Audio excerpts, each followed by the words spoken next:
예수님께서 가버나움의 한 집에 가셔서 하나님의 말씀을 제자들과 또 당시의 주민들에게 말씀을 가르치십니다. 소문이 퍼지다 보니까 이웃 동네까지 저 멀리의 동네까지 모든 사람들이 몰려오기 시작했습니다. 그 집 어디에도 더 이상 사람이 들어갈 수 있는 자리가 없었습니다. 그런데 친구 네 사람이 자기 친구인 중풍병자를 이런 담가에다가 매가지고 예수님이 계신 그 집 앞으로 왔습니다. 사람들 때문에 들어갈 수가 없어요. 성경은, 이전 성경은 용신할 수가 없었더라, 움직일 수가 없었더라 그랬어요.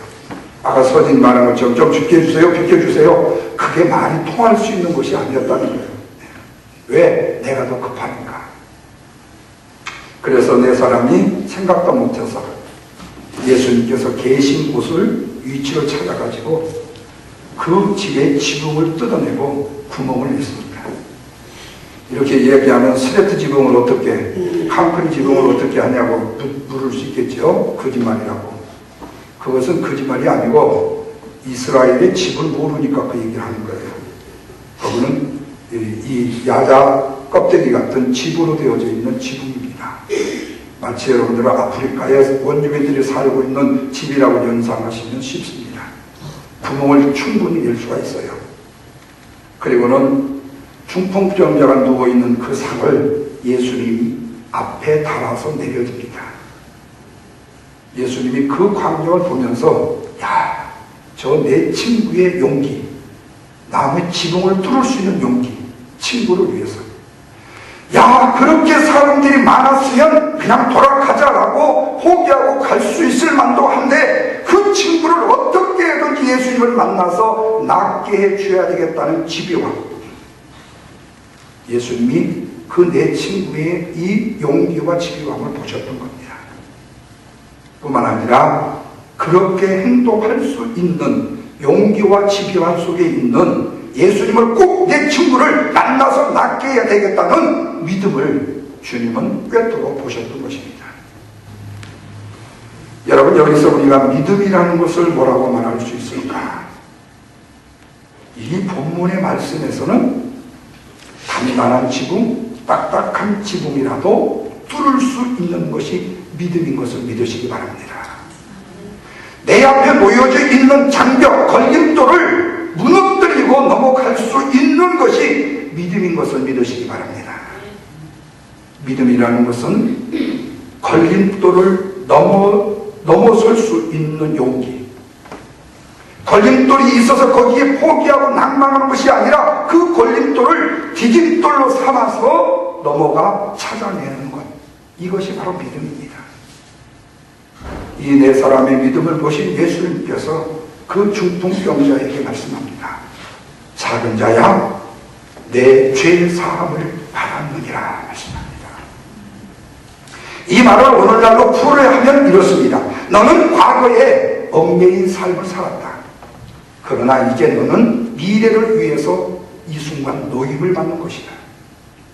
이런 너에게 하나님께서는 희망을 보시고 너에게 자비를 베풀어 주시는 것이다. 너의 삶의 끊어진 부분이 이제는 다시 연결이 되어져서 좁아진 삶이 다시는 넓어지고 깊어지게 될 것이다 라고 하시는 말씀이에요. 근데 옆에서 이 이야기를 듣고 있던 서기관의 마음속에 부정적이고 나쁜 생각이 들기 시작했습니다. 이 사람이 도대체 누구이길래 죄 사함의 권세를 가질 수 있느냐 그 말이에요. 신성모독이다. 하나님 한 분 외에는 그 누구도 죄를 사해 줄 수 있는 권세가 없는데 당신이 누구길래 그럴 수 있느냐고 지금 마음으로 생각하고 있는 거예요. 그러면서도 그 서기관의 마음속에는 두려움이 생겼습니다. 그게 뭐냐면 지금 중풍병자에게 자유를 선포하시는 주님의 그 선포의 용기에, 그 믿음에, 그 능력에 그는 두려워할 수밖에 없었습니다. 이 두려움을 다른 말로 말하면 뭐라고 말할 수 있냐면 종교적인 신념과 신자들을 통제할 수 있는 능력을 서기관 내가 잃어볼 수 있지 않을까 하는 두려움이에요. 뿐만 아니라 그들을 내가 이제 더 이상 지배할 수 없을 것 같은 두려움이 그에게 옴습한 것입니다. 다시 말하면 인간적으로 세워놓을 수 있는 금지의 조항을 넘어설 것을 생각하는 두려움. 그러나 당시의 서기관들은 굉장히 중요한 사람들이었습니다. 그런 그들이 세상을 평가하듯이 예수님을 지금 평가하고 있는 것입니다. 그래서 예수님을 하나님을 모독하는 신성모독의 죄를 범하는 사람이라고 폄하를 하는 것입니다. 그들의 생각은 오직 하나님만 죄를 용서할 수 있었기 때문에, 그런데 그들의 판단과 생각이 틀린 것이냐? 그렇진 않습니다. 그들이 말하는 것이 맞습니다. 문제는 뭐냐면 그 서기관들이 지금 이렇게 죄사함의 권세를 행하시는 예수님께서 하나님의 일을 대행하신다는 사실을 깨닫지 못한 것이 문제입니다. 이들은 예수님이 누구인가에 대해서를 알지 못했다는 거예요. 예수님은 이 서기관들의 정직성을 아셨습니다. 예수님은 바윗돌이같이 완고한 그들의 마음을 아셨습니다. 그래서 서기관들이 예수님의 죄 용서의 선포를 경솔하다고 생각하는 것을 아신 거예요.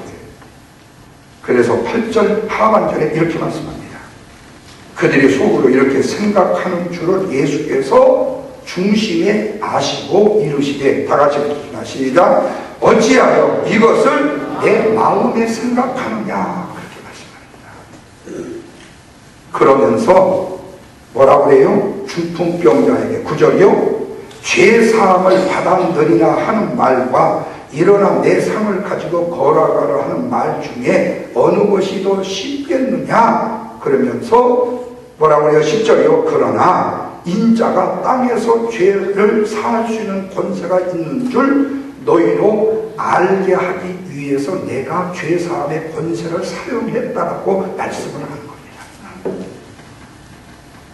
이 말씀에 대해 서기관의 대답은 나오지 않습니다. 그러나 만약에 대답을 했다면 죄사함의 권세보다도 병 고치는 권세가 더 쉽다고 대답했을 거예요. 그런데 예수님은 서기관들의 생각과 반대로 죄사함을 먼저 선포하셨어요. 그 이유가 10절에서 뭐라고 그랬죠? 내가 죄사하는 권세를 가지고 있는 것을 그들로 알게 하기 위해서 뭘 보이신 거예요? 샘플을 보이신 거예요. 내가 너희들이 생각한 것처럼 낮은 사람 정도가 아니다. 내는 너희들이 생각한 것의 이상, 이 한 영혼에, 너희의 영혼에 죄를 사해줄 수 있는 권세를 가진 능력의 하나님의 아들이시라는 사실을 서기관들에게 예수님이 지금 보여주신 것이에요. 그리고는 예수님께서 11절에 12절에 이렇게 말합니다. 다 같이 읽습니다. 시작. 내가 너에게 이르노니 일어나 내 상을 가지고 가라고 하시니 그가 일어나 그 상을 가지고 다 모든 사람 앞에서 나가거늘 그들이 다 놀라 하나님께 영광을 돌렸고 우리가 이런 일을 도무지 보지 못했다고 하더라. 그렇게 말씀해요. 자, 이 말씀에 내 상을 가지고 일어나 가라고 하시는 이 말씀은 중풍병자가 뭐 했다는 얘기죠? 병을 나음을 받았다는 말씀입니다. 상에 눕혀서 왔던 병자가 이제는 그 상을 뭐 한다고요? 들고 간다는 겁니다. 내 자신의 형편과 처지와 환경 속에 수동적으로밖에 살 수 없었던 사람이 이제부터는 능동적으로 내 삶을 내가 지배하면서 살아가는 사람으로 바뀌어지게 되었다는 거예요. 사랑하는 여러분, 여기서 우리는 이런 질문을 던질 수 있어야 합니다. 그렇다면 나는 지금 이 네 종류의 사람 가운데 내가 지금 나의 자리, 믿음의 자리는 과연 어디인가? 첫 번째로 내 친구의 자리가 있습니다. 이 네 사람은 남다른 용기와 지배함을 가지고 있다고 말씀을 드렸어요. 예수님은 이들 속에 가지고 있는 그 용기 속에 가지고 있는 믿음을 보셨다고 말씀했어요. 그들의 마음속에 한 사람에 대한 뜨거운 사랑, 담대한 믿음의 용기가 있었기 때문에 사랑하는 중풍병자의 친구를 그들의 믿음과 용기와 지배함 때문에 살릴 수 있었습니다. 사랑하는 여러분, 그래서 친구를 잘 두면 내가 어떤 위험한 측면에 처했을 때에도 내가 도움을 입을 수 있지만, 친구를 세상 말로 잘못 주게 되면 가장 좋은 호조건에서도 나는 죽게 된다는 사실을 기억해야 하셔요. 그래서 누가 좋은 친구인가를 두 눈 멀게 갖고 찾으려고 생각하지 마시고, 하나님, 나에게 좋은 친구를 붙여주세요. 나에게 좋은 친구가 다가오게 해주세요. 좋은 친구를 만나게 해달라고 기도해야 합니다. 여러분만이 좋은 친구가 아니라 여러분의 자녀들에게도 좋은 친구, 좋은 선생님, 좋은 직장의 상사, 그리고 좋은 내 직장의 직원들을 만나게 해달라고 기도해야 된다는 말입니다. 병원에 갔을 때에는, 병원에 가보자 했을 때는 좋은 의사를 만나게 해달라고 기도해야 되고, 수술을 받게 될 때는 좋은 간호를 만나게 해달라고 기도해야 되고, 수술을 받게 되면 정신 바짝 차린 마취 의사를 만나게 해달라고 기도해야 된다니까요. 그건 무시하지 말라는 얘기입니다. 한국에 무슨 뉴스 초점인가 뭔가 하나 보니까요, 아기 엄마가 아기를 낳아놓고 그냥 죽었어요. 그런데 그 엄마가 그 아들 이름으로, 그리고 자기 이름으로 그 아파트를 놨는데, 나중에 그 사위가 15년 동안을 결혼을 재혼을 않겠다고 하더니 3년 지나니까 좋은 여자 만난다고 가겠다고 그래. 그런데 대신에 아들 데리고 가고 아들 몫으로 재산을 가지고 가겠다고 해갖고 재판이 걸리고 쌈박질하는 광경을 봤어요. 남편, 아내, 세상 사람 믿지 말란 말입니다. 하나님이 붙여주시는 사람 믿으라는 말씀입니다. 소위 해서는 안 되는 일이라는 얘기입니다. 내가 내 발에 이걸 찍어봐야 그때서 여보게들 그거 아니더라고, 그렇게 얘기하지 말라고 말해요. 그건 이미 세상 말로 때가 늦은 거예요. 중풍병자인 그 친구 네 사람은요, 적극적인 신앙인들이었습니다. 이들은 희망이 있는 신앙인들이었습니다. 이들은 행동하는 신앙인들이었습니다. 이들은 그 짧은 기회, 그 순간의 기회를 이용할 줄 아는 신앙인이었습니다. 그래서 그 순간 가버나움에 와 계신 예수님의 그 순간에 와 계신 시간들을 기회를 놓치지 않고 자기의 사랑하는 친구를 나음을 입게 만들었던 친구들이에요. 한마디로 이들의 믿음이라는 것은 가능성과 인간적으로 안 된다는 불가능 속의 경계선을 완전히 까무제버리는 허무는 신앙의 믿음이었다는 사실이에요. 여러분, 이 믿음이 우리에게 필요한 거 아닙니까? 이 믿음이 우리로 하여금 기적을 낳게 하는 거 아닙니까? 이 믿음이 있어야 최소한도 신앙이냐라고 말할 수 있지 않습니까? 이 믿음이 있어야 최소한도 영광교회 성도라고 말할 수 있지 않습니까? 되면 되고요, 안 되면 말지요 뭐. 우리의 어떤 목적의 성취만을 위해서가 아니라 우리는 한 영혼에 대한 불쌍함과 한 영혼에 대한 사랑과 또한 하나님은 오늘 우리에게 주시는 하나님의 은혜의 능력들을 한번 기적의 역사로 한번 나타나 보이는 기적을 봐보라고 말이에요. 나 평생 가도 그런 거 한 번도 못 봐서 그렇게 자랑스럽게 얘기하지 말라고 말이에요. 이들에게 불가능은 없었습니다. 불가능? 그건 내가 까부셔버릴 거야. 세속적인 관습과 선입견, 금지의 명령을 완전히 깨버리는 신앙이었습니다. 오늘 우리에게 이런 신앙이 있어야 무능함에서 은혜의 자리로 나갈 수가 있고, 믿습니까? 이런 신앙이 있어야 불가능에서 가능성의 자리로 나아갈 수 있는 것을 믿으시면 아멘 하시길 바랍니다. 두 번째, 서기관들의 자리입니다. 서기관들의 자리는요, 나 자신을 볼 수 없는, 나를 못 보는 안타까운 신앙, 나를 못 보는 안타까운 신앙, 이것이 생명의 제한이 될 수가 있습니다. 이 사실은 예수님에 따라 지금에 따라 다 마찬가지입니다. 서기관들의 비극은 뭐냐면, 다른 사람들의 잘못된 것과 다른 사람들의 죄악의 문제는 눈치를 채고 아는 데는 정말로 번개처럼 빠른데 내 자신의 앞으로 1분 1초의 비극은 깨닫지를 못했다는 거예요.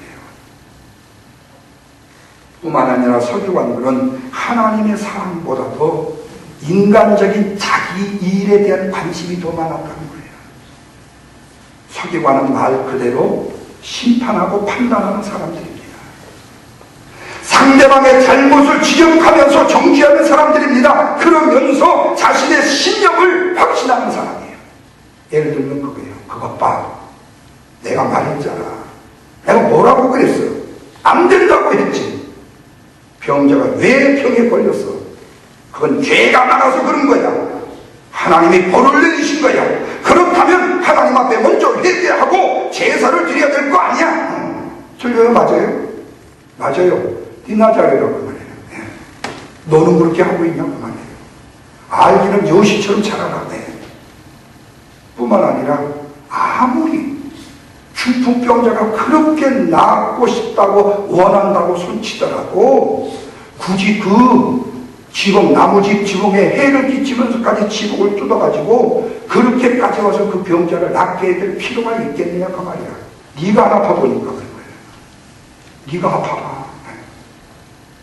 다른 사람을 판단은 쉽습니다.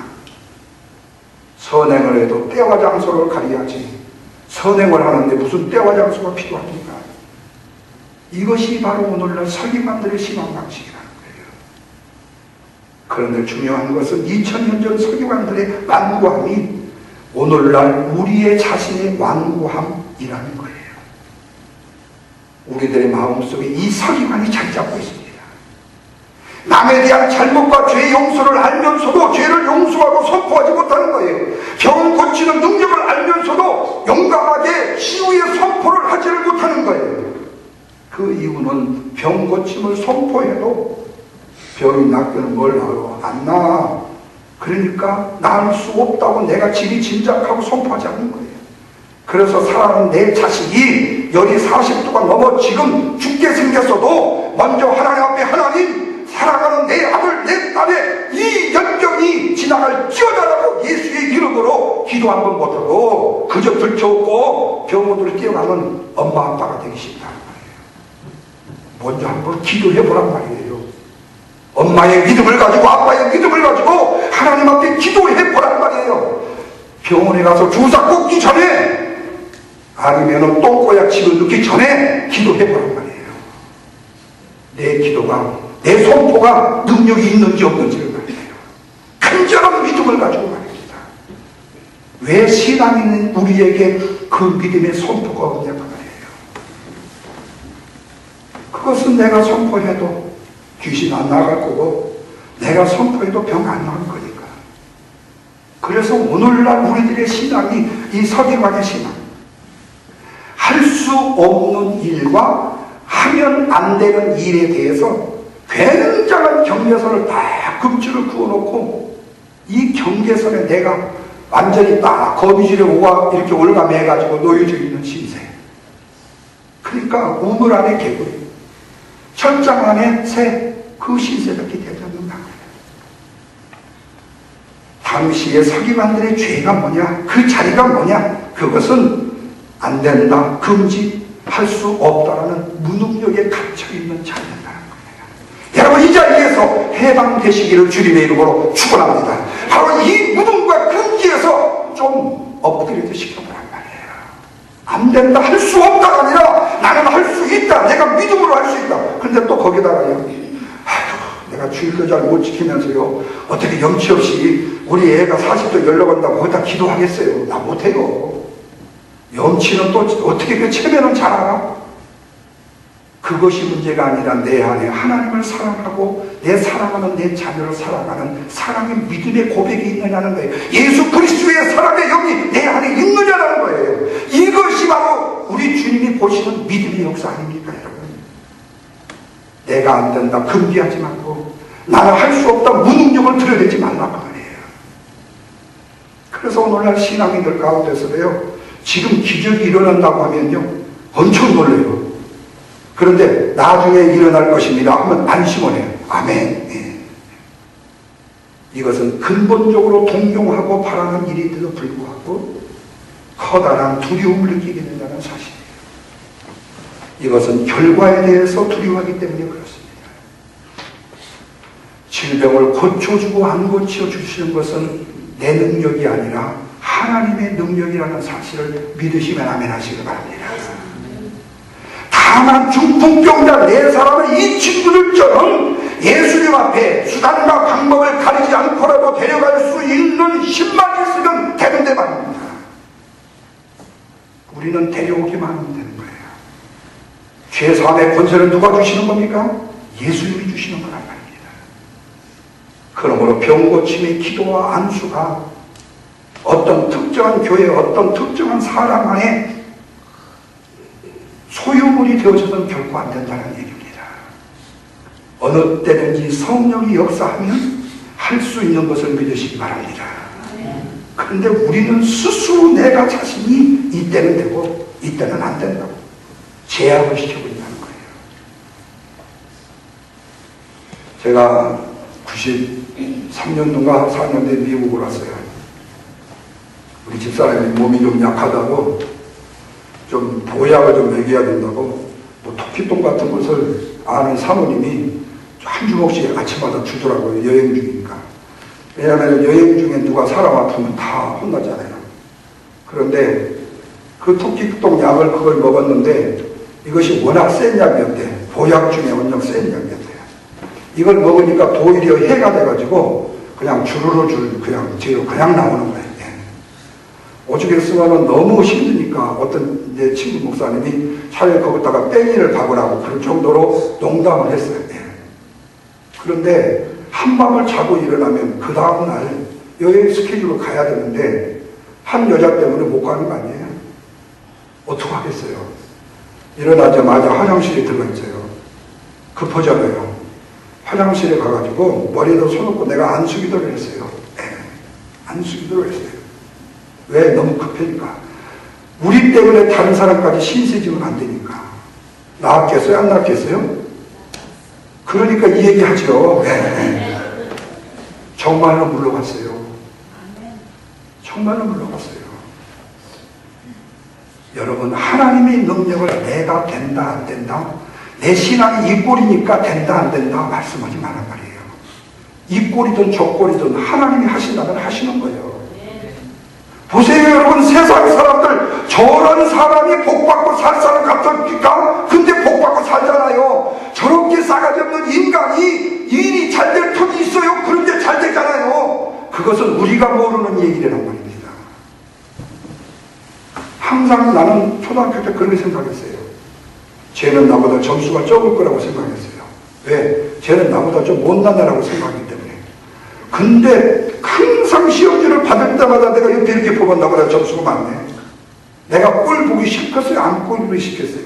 죽도록 미웠지요. 내가 공부도 안 하면서. 나는 항상 내 속에 나아야 된다는 교만으로 가득 차 있다는 거예요. 내 생각이죠. 내 일이죠. 우리는 결과에 두려워하지 말자는 거예요. 내가 제약하지 말자. 누가복음 13장 10절에 예수님께서 안식일에 회당에서 가르칠 때에 8배 동안 귀신이 들려가지고 꼬부러져가지고 펴지는 못하는 한 여자가 있었습니다. 예수님께서 여자여 내 병에서 노움을 입었다고 말씀을 했더니 이 여자가 순간 귀신이 물라고 나와버렸어요. 이때 회당장이 안식일에 병 고치는 예수님을 보고 승질을 덜어냈습니다. 일할 날 13도 많은데 왜 하필이면 그날 고칠 것이지 안식일날 고칠 것이냐. 이때 예수님께서 분명하고 정확하게 이렇게 말씀합니다. 이 유술자들아, 이 거짓자들아, 너희가 각각 안식일에 너희 집에 있는 송아지, 너희 집에 있는 나귀 외양간에서 풀어내어 이끌고 와서 그들에게는 물을 먹이고 풀을 먹이면 8해 동안 사단에게 매임받은 아브라함의 딸, 이 딸 안식일에 매임해서 푸는 것이 그렇게 잘못된 것이냐고 묻습니다. 여러분, 얼마나 이기적입니까? 얼마나 못됐습니까? 얼마나 시집의 송아지 나귀는 풀 먹이고 물 먹여야 되면서 8년 동안 귀신에 매어서 꼼짝 못하고 있는 저 여인을 낫게 해준 것이 무슨 죄가 되냐고 말입니다. 우리는 이런 잘못된 내 망상 속에, 내 착각 속에 내가 거할 때가 많다는 거예요. 내 잘못이 너무 많으면서, 나는 너무 부족하면서, 나는 너무 불평불만이 많으면서, 나는 잘못되면서 왜 다른 사람을 저러냐고 내 꼴에, 내 눈에 자꾸 보인다라고 말하지 말라고 말이에요. 나 자신을 보면 말입니다. 그래요, 여러분. 성도의 간절한 기도는 시간을 넘길 수 있고요, 환경을 깰 수가 있고요, 그리고 내 앞에 있는 제약의 금기를 깰 수 있는 능력이 있는 것을 믿으시면 아멘 하시기 바랍니다. 이때 하나님이 역사하시는 거예요. 또 하나 중풍병자의 자리입니다. 중풍병자는 수동적인 사람이에요. 자기 스스로는 어떤 소원도 이룰 수 있는 능력이 없어요. 심판의 자리에 가라면 가는 거고, 용서의 자리에 가라면 가는 거고, 고침에 받는 자리에 가라면 가는 거예요. 그리고 친구들이 옮겨주기만 바라는 거예요. 가만히 벌떡 누워서. 그리고 예수님이 그저 고쳐주기만 바라는 분입니다. 자기 마음속으로 소원하는 일이라고는 하나도 없는 거예요. 여러분, 오늘 우리도 그럴 수 있다는 겁니다. 남의 병에 걸렸을 때 왜 병을 걸렸냐고, 또 왜 기도하지 않느냐고, 당장 기도하면 낫지 않는데도 불구하고 왜 그렇게 기도할 필요가 있느냐고, 아니 또 기도로 다 나은다면 병원의 의사는 뭘 먹고 살 것이냐라고 의사까지 걱정을 해요. 이런 식의 논쟁을 일삼는다는 겁니다. 하나님께서 의사를 통해서건 환경과 휴식을 통해서건 기도를 통해서건 하나님이 어떻게 고쳐주신가 하는 방법의 문제예요. 우리는 어느 때를 묻거나 이유를 묻기보다는 언제든지 기도함으로 이기고 물리칠 수 있는 능력의 사람 되시기를 주님의 이름으로 축원합니다. 어느 주간지 편집장에게요, 전화 한 통이 걸려왔습니다. 뭐라고 말하는 거냐? 비트럭이 언덕에서 굴려가지고 지금 집을 덮쳐버렸다는 거예요. 그러니까 빨리 좀 그 기사 현장을 가보라는 거예요. 그랬더니 편집장이 나 바쁘니까 지금 그런 일에 관심 없다고. 그런 사건 정도는 흔히 일어나는 일입니다. 그래서 제보자가 글쎄요, 그런데 말입니다. 그 집이요, 편집장님 집이거든요. 그래요. 여러분, 들이받친 소가 누구의 소인지에 따라서 상황이 달라지는 거예요. 남에게 닥치면 사소한 일이지만 내 자신에게 닥쳐는 엄청나게 뻥튀기 된 큰일이에요. 하나님께서는 오늘 우리가 세상의 모든 일에 적절한 관심을 갖기를 원하세요. 남의 일에 지나치게 염려하는 것도 문제가 되지만은 남의 일에 지나치게 무관심하는 것도 문제가 돼요. 바라기는 남이 바라는 대로 그 마음의 뜻을 이루어지는 것이 최선이라는 겁니다. 모든 성격과 감정적인 장벽을 깨부수고 문제 있는 중풍병자를 예수님께 데려가고 예수님께로 응답받기를 원하는 믿음의 고백이 있어야 합니다. 중풍병자에 아무것도 할 수 없다는 어리석음이 우리에게 없어야 합니다.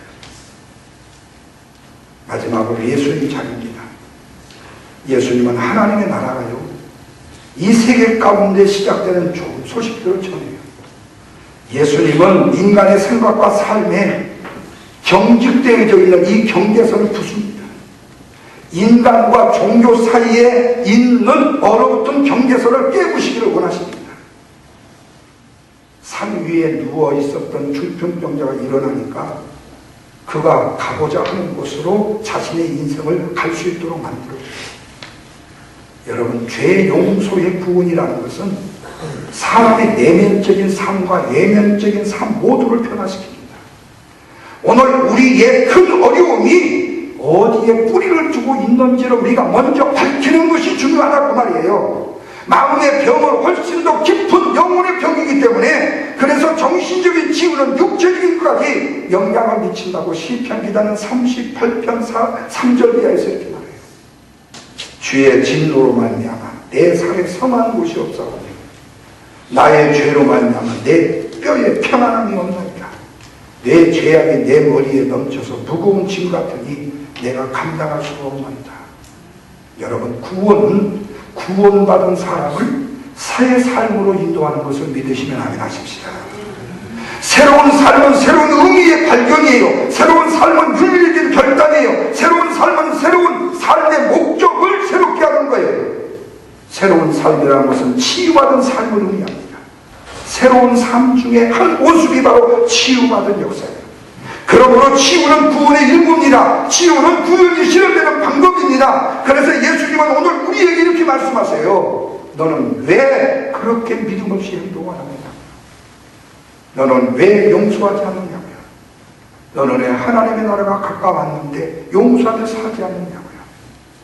그럼에도 우리는 기적을 원합니다. 그런데 우리가 원하는 만큼 기적이 일어나지 않습니다. 이유는 예수님이 말씀합니다. 너희들이 제 용서를 선포할 수 있으면서도, 기적을 선포할 수 있으면서도, 병자의 치유를 선포할 수 있으면서도, 죄 용서는 구원의 열쇠고 병고침은 구원의 형태인데 왜 너희들이 침묵을 지키고 묵묵부답하고 있느냐 그 말이에요.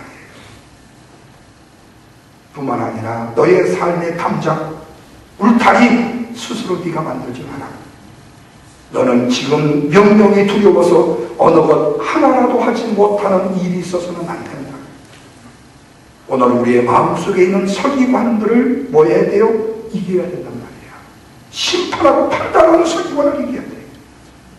서기관들처럼 말만 하지 말고 우리도 한번 외쳐보자 그 말이에요. 병자를 향해서 내 죄의 사함을 받았다고, 내 벽에서 나음을 입었다고요. 선포의 말을 한번 해보자는 거예요. 그 선포 속에 뭐가 있기 때문에? 능력의 확신이 있기 때문에요. 마음속으로 미안하다고 생각만 하지 말고, 미안하다고 생각을 하면 정말로 표현을 해야 진짜 미안한 것입니다. 선포도 마찬가지예요. 진정한 죄 용서가 치유의 기적, 속으로만 가지고 있어서는 안 되고 우리의 입술로 나사렛 예수의 이름으로 선포해야 되는 것입니다. 좀 이따 내가 기도할게요. 미루지 말라 그 말입니다. 안 될 것 같은데요, 할 수 없을 것 같은데요, 선입견과 장벽을 내가 만들지 말라 그 말입니다. 어떤 문제이든 간에 주님께로 데리고 가고 주님의 이름으로 선포하고, 아멘. 주님의 이름으로 응답받는 저와 여러분 되시기를 주님의 이름으로 축원합니다.